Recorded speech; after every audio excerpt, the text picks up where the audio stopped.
Hello বন্ধুরা, কেমন আছো? আজকে আবার আমি বাগানে চলে এসেছি। আর দেখতেই পাচ্ছ আমি কার পাশে দাঁড়িয়ে আছি। গন্ধরাজ লেবু, অ্যাকচুয়ালি গন্ধরাজ লেবু নয়, কাফির লাইম। তো গন্ধরাজ লেবুর মতোই পুরো গন্ধটা। পাতাগুলো তো আমি ডালে দিয়ে অনেকবার রান্না করে দেখিয়েছি। আর দেখো প্রচুর লেবু হয়েছে, মানে গাছটা কত ছোট ছিল কত বড় হয়ে গেছে। তাতে আমি কি করেছি, টবটাও নতুন চেঞ্জ করেছি। আর লেবুগুলো দেখো সাইজগুলো, তবে গন্ধরাজ লেবুর মতো কিন্তু অত বড় নয়।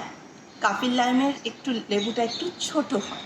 তো আজকে আমি একটা কাটবো তোমাদের সামনে ফার্স্ট টাইম। আর তার আগে তোমাদের আরেকটা জিনিস বলি যে নিম গাছটা দেখো, আমার একটা সাবস্ক্রাইবার আমাকে জিজ্ঞেস করছিল যে তোমার নিম গাছ আর লেবু গাছটা কত বড় হয়েছে।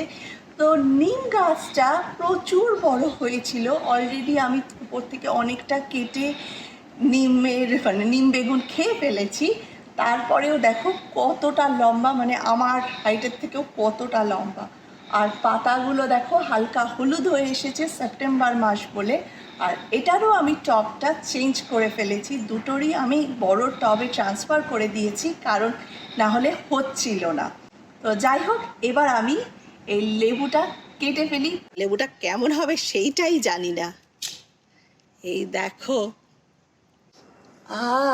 গন্ধটা অসাধারণ, মানে পাতাগুলো টাচ করলে তো মানে এইবার হচ্ছে আসল ব্যাপার, যে যখন ভাত ডালের সাথে খাবো তখনই আমার বোঝা যাবে যে কি হচ্ছে। ফার্স্ট টাইম আমি এই তুললাম তোমাদের সামনে, আগে কিন্তু একটাও তুলিনি। তবে দেখো কতগুলো এখনো হয়ে আছে। আর আমি ভেতরে গিয়ে তোমাদের বলবো যখন কাটবো যে গন্ধরাজ লেবুর সাথে কতটা মিল আছে। এবার হচ্ছে আমি লেবুটাকে কাটবো। ও ভাতটা না যখনই কাটছি একদম গন্ধে ভরভর করছে, দারুণ গন্ধ।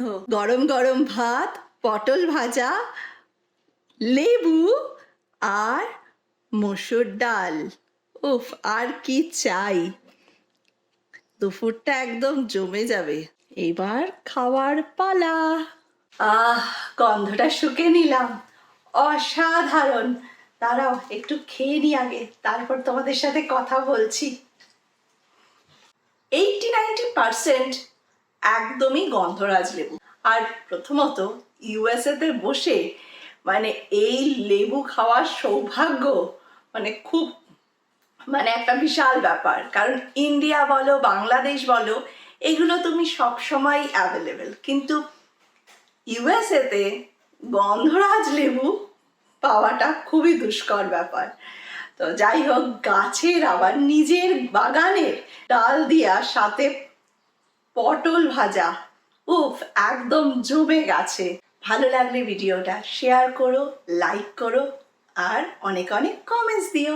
Bye bye.